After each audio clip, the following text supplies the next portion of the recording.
kutukan presiden minoritas inilah Bang Karni menurut saya yang kemudian membuat kenapa presiden-presiden terpilih itu cenderung ingin merangkul pihak-pihak yang kalah. Problemnya adalah pada level pemenang pemilu kan pilihannya tiga. Apakah koalisi yang ingin dibangun itu minoritas, koalisi yang ingin dibangun itu adalah sedang, atau koalisi gemoy? Kalau koalisi minoritas, saya kira Prabowo Subianto dan Gibran Raka Buming Raka cukup mengajak satu partai politik saja sudah cukup. Sebut saja yang diajak itu Nasdem. Nasdem kalau bergabung dengan Prabowo dan Gibran, ini sudah menggenapi kekuatan politik parlemen 50% plus 1. Ya. Jadi kalau ada voting apapun di parlemen, saya kira Prabowo dan Gibran masih menang keputusan-keputusan politiknya. Ya. Ini koalisi minimalis dan mempersilahkan partai-partai di luar itu untuk berjalan di tempat yang sunyi, menikmati sunyinya jalan menjadi oposisi. Jangan ajak partai-partai yang lain. Ya. Yang penting parlemen itu kalau ada voting head to head menang dan tidak kalah. Atau opsinya koalisi menengah atau koalisi sedang. Tidak cukup dong mengajak Nasdem, perlu juga ada PKB.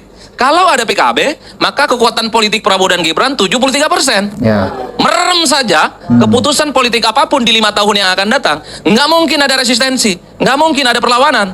Sekalipun ada protes dan resistensi, sebut saja dari PDIP dan PKS, nggak mungkin kuat. Karena kalau dalam voting pasti kalah. Atau opsinya yang ketiga, yaitu koalisi gemoy. Ini kecenderungannya memang, ketika ada informasi misalnya soal bagaimana Prabowo Subianto ingin bertemu dengan Megawati soal kemungkinan bertemu dengan Prabowo, ini kan dikaitkan soal bagaimana PDIP pun juga ingin ditarik dalam koalisi. Kalau ini terjadi, maka yang ada di Indonesia adalah koalisi gemoy. Ya. Kalau saya dari lubuk hati yang paling dalam, dari dulu Bang Karni selalu mengatakan, haram hukumnya itu. Partai-partai politik yang kalah pemilu berkoalisi dengan pemenang. Ya. Haram. Setuju. Pertama, secara ideologi politik, visi dan misi, partai ini selalu bertabrakan kalau mau pemilu. Oh, saya ingat betul visi misi yang dibuat oleh kubu nomor 1 itu kan, Bang Barus. Ingat betul saya. Perubahan. Apa yang mereka tolak? IKN. Ya. Anies dan Muhaimin ingin bikin ratusan kota-kota maju seperti IKN itu yang dianggap sebagai ini penghamburan uang negara. Tidak setuju pindah Jakarta. Sampai partai pendukungnya PKS itu bikin baliho segede alaihim Ya. di depan kantornya itu. PKS tolak pindah ibu kota. Ternyata Infrastruktur dianggap ugal-ugalan. Demokrasi dianggap terjun bebas. Kok tiba-tiba iman politiknya goyang-goyang? Cocok berkoalisi dengan Ya. Prabowo dan Gibran. Dari mana ceritanya, Bang? Kok cepat sekali berubah iman politiknya? Ya minimal ada idah politik. Ya. Idah politik itu ada jeda masa di mana tuduhan-tuduhan terkait dengan kecurangan pemilu, kemarahan yang kalah, itu diendapkan dulu. Jangan di tengah suasana yang sedang berjuang. Bang Refli ini saya tahu persis, sedang berjuang di MK. Bang Bestari berjumpa dengan bosnya Ya. Bang Noel. Repot ini barang. ya, ya. Kalau Bang Refli Harun tegak lurus segala macam dengan keadilan, tapi partai pendukung koalisi nomor 1 cari posisi aman masing-masing, termasuk PKB. Habis penetapan ya soal pemenang Pilpres, juga ada silaturahmi politik dan kebangsaan katanya. Setelah itu muncul goyonan-goyonan PKB jadi menteri kan, Ya. dan seterusnya. Yang ingin saya katakan adalah ini nggak boleh begini, kasihan pemilihnya. Ya. Oleh karena itu saya selalu juga mengatakan, kalaupun toh ada partai politik pendukung nomor 1 dan nomor 3 ingin bergabung dengan Prabowo Subianto dan Gibran Raka Buming Raka, tanyalah ke mereka yang memilih dalam Pilpres 2014 yang lalu. Ya. Anies dan Muhaimin itu 23%. Tanyalah ke mereka, lebih pro mana? Berada di luar kekuasaan atau bergabung? Pemilu itu kan hakikatnya adalah kompetisi, persaingan, memenangkan pertarungan. Teman-teman, kembali lagi bersama saya di channel ini. Salam NKRI harga mati. Nah teman-teman, dalam video ini ada sebuah cuplikan lagi dari Mas Alifur Rahman mengatakan Jokowi jadi ketua umum PKS didukung semua partai. Nah teman-teman, di sini saya akan membacakan beberapa komentar mengenai hal tersebut ya teman-teman.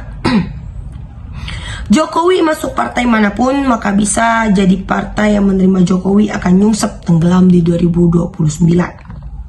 Jokowi dan keluarganya musuh rakyat Indonesia, musuh rakyat bersama. Akhirnya semuanya pada ketipu kan, sama mukanya yang lugu dan gorong-gorong itu. Gak taunya lebih parah dari koruptor. Miris sekali baru kali ini ada mantan presiden yang dijadikan olok-olok rakyat. Setuju jadi ketua DPC PKS Solo Plus, suruh Jokowi jenggotan biar serem. Jokowi jadi ketua umum PKS Partai Keluarga Solo. Setuju banget Mulyono jadi ketua PKS ranting kecamatan Banjarsari Solo biar merangkak dari bawah. Mas Alif kalau bersatir pas banget, kasihan Pak Jokowi dan keluarganya. Makanya hidup itu down to earth lah. Hari ini nonton bocor alias Tempo, beneran Pak Jokowi mau ambil alih PDIP. Enak bener ya, yang susah payah Ibu Mega dan kader-kadernya yang terdahulu, yang loyal, emang hatinya yang benar-benar jahat. Diam bukan berarti baik, jiwanya memang kemaruk, gak pernah banyak bersyukur. Indonesia bisa was-was, sekarang pun Presiden Prabowo tidak bisa diandalkan, malah makin susah. Cocok banget Mulyono jadi ketua umum PKS, pakai sarung yang cingkrak, dan Mulyono bukan partai kopiah tapi pakai tudung saji. Saya dukung Pak Jokowi jadi ketua umum PKS dan saya doain PKS keluar dari Senayan. Silakan gabung PKS. Karena mulai kemarin pun kami sudah tidak ada lagi yang peduli dan menganggap PKS ada karena kami muak dengan partai pengkhianat 2029. Yaitulah gambaran di dunia ini, di Indonesia khususnya memberikan gambaran dari KKN, Presiden Jokowi dan keluarganya haus dan rakus akan ambisinya pada kekuasaan di negeri Indonesia ini. Tuhan tahu tentang bangsa Indonesia dengan kondisi ekonomi yang kesulitan pada masyarakat dan rakyat kecil Indonesia. Itu juga masih banyak menteri-menteri yang rakus dan haus akan kekuasaan dan masih ingin berambisi dengan jabatan. Padahal masih banyak orang-orang pintar masyarakat dan rakyat Indonesia yang lebih dari mereka yang menjabat 2, 3, 4 periode. Bukankah artinya menteri-menteri ini masih haus dan rakus akan jabatannya? Tanpa berpikir, oh ya saya sudah pernah menjabat beberapa periode, sudah cukuplah saya dan gantian atau memberikan kesempatan kepada putra-putri yang terbaik Indonesia yang belum pernah menduduki jabatan menteri atau PLT. Salam masyarakat yang waras. PKS nggak usah basa-basi, bila saja nolak menerima Jokowi gitu aja kok repot. PKS telah kehilangan marwahnya sebagai partai yang solid pro dan rakyat. Sekarang malah nyungsep kalau Mulyono jadi ketua umumnya. PKS mau dipimpin PKI, sebaiknya Mulyono hidupkan Partai Komunis Indonesia saja, sesuai cita-citanya dan dukungan 58% rakyat setia. Bayangin aja masuk PKS disuruh jenggotan pakai sorban. Nanti ternak Mulyono bilang kadrunnya enggak ya seperti Anies. Mungkin Mulyono sebaiknya buat partai dengan nama PG2, Partai Gorong-Gorong Indonesia.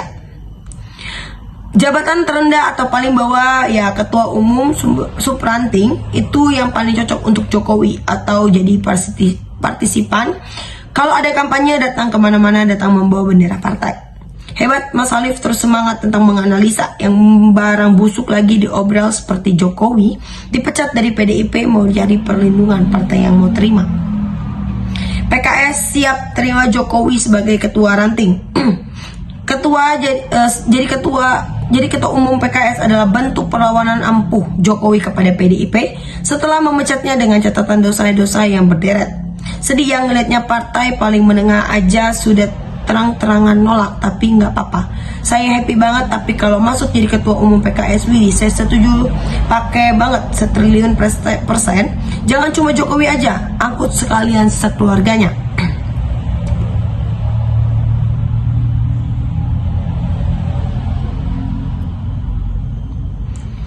Haram hukumnya bagi PKS mengambil Jokowi jadi anggotanya, apalagi jadi ketua umum PKS.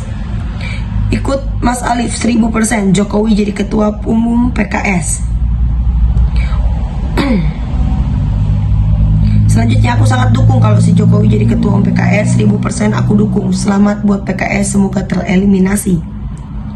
Rakyat Indonesia sekarang sudah cerdas dan pintar. Memilih pemimpin bukan memilih partainya, tapi bila seseorang itu rekam jejaknya baik, jujur, merakyat sekecil apapun sekali, dan kerja keras yang pasti dicintai rakyat.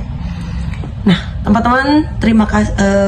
Silakan berikan komentar pada kolom komentar tersebut ya teman-teman, sehingga kita dapat bertukar pikiran antar satu dengan yang lain dalam kolom komentar ini. Terima kasih teman-teman. Bongkar TV melaporkan.